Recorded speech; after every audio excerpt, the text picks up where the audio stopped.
উদয়পুর কিল্লাতে কৃষি উন্নয়নের জন্য নবনির্মিত রিসার্চ সেন্টারের উদ্বোধন করেন রাজ্যের কৃষি ও বিদ্যুৎ মন্ত্রী রতনলাল নাথ।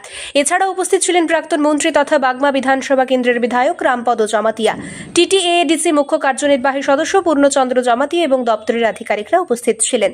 বৃহস্পতিবার দুপুরবেলায় মন্ত্রী এবং অন্যান্য অতিথিগণ ফলক উন্মোচন এবং মঙ্গল প্রদীপ জ্বালিয়ে অনুষ্ঠানের শুভ সূচনা করেন। মন্ত্রী বক্তব্য রাখতে গিয়ে বলেন, কিল্লা এলাকায় যেন কৃষিতে ভরে ওঠে, কোনো ধরনের জায়গা যেন খালি না থাকে, যাদের এই জায়গা রয়েছে সকলেই যেন কৃষি কাজে এগিয়ে আসে। 40টা কৃষি মহকুমা আছে, 47।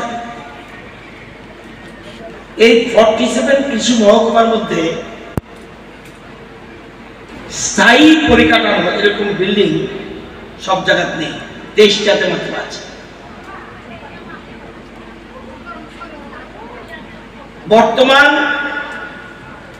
কৃষি দপ্তর পর্যায়ক্রমে